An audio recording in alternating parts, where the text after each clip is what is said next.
भारत माता की जय जवान जय जवान। અત્રે આપણે જિલ્લા પ્રભારી પ્રભાતસિંહ પધાર્યા છે, એમનું હાર્દિક સ્વાગત કરે છે અને મુકેશભાઈ ઠક્કર નવયુક્ત જે ઉપાધ્યક્ષ અને જિલ્લા પ્રભારી વધારે છે, એમનું પણ હાર્દિક હું રાધનપુર શહેર પ્રમુખ તરીકે ગણપતિ જોશી સ્વાગત કરું છું।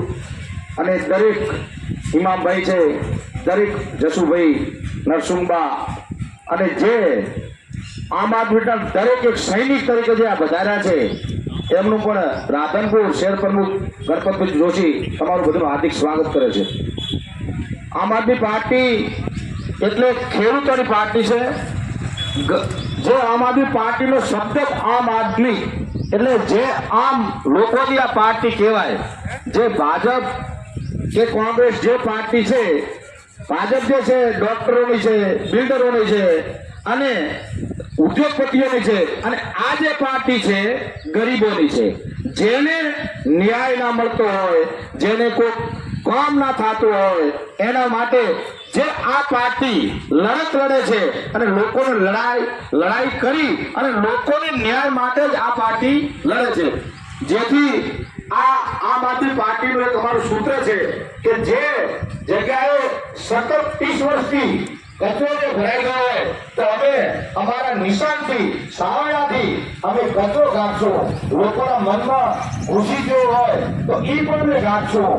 અને જે વિસ્તાર હોય ગુજરાતની અંદર જો જગ્યાએ કરપ્શન થતું હોય, ભ્રષ્ટાચાર થતો હોય અને એની સામે આમ આદમી પાર્ટી લડી અને લોકોને ન્યાય આપશું।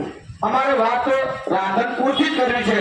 રાધનપુર જે નગરપાલિકા છે, આજે રાધનપુર નગરપાલિકા ભાજપની બોડી છે અને પીપલ સરકારની જે એન્જિન કહેવાય એવી ભાજપ સરકારની જે બોડીની અંદર આજે અમારે 1 થી 7 વોર્ડની અંદર આજે વેઠવો પડતો હોય, લોકોને જો ટાઈમસર પાણી ના આવતો હોય, કચરો લેવા ના આવતો હોય, સ્ટ્રીટ લાઇટ ના હોય તો આ વિકાસની વાતો જે કરનારી જે પાર્ટી જે સરકાર છે એને ધિક્કારવી જોઈએ।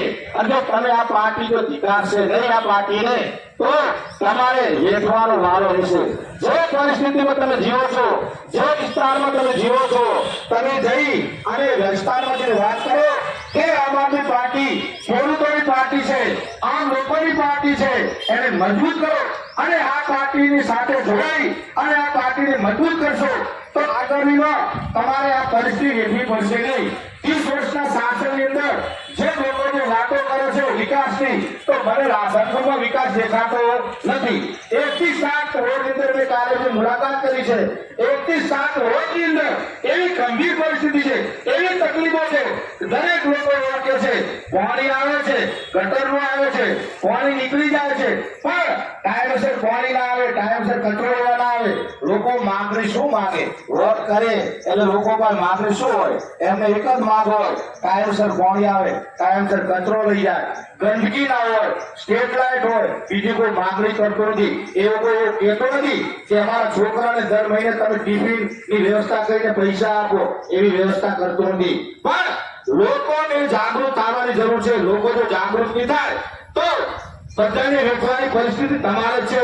જેથી હું મીડિયાના માધ્યમથી અને આજે પાર્ટીનો અમારું સન્માન સમારોહ એના અનુસંધાનમાં કહું છું કે હવે આવા લોકો જાગો અને પાર્ટીને મજબૂત કરો અને આમ આદમી પાર્ટી જો મજબૂત થશે તો તમારે ઘેર 100% મળશે।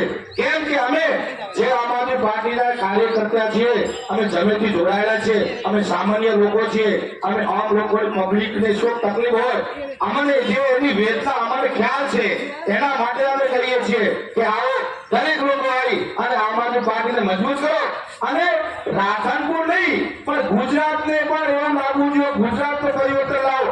2027 ની અંદર આમ આદમી પાર્ટીની સરકાર બને એવો સંકલ્પ હું પણ લઉં છું અને તમે પણ લો એવી મારી બધાની અપેક્ષા છે અને આ અપેક્ષા પૂર્ણ કરો એવી બધાને સૌને નમ્ર અપીલ કરું છું। જય હિન્દ।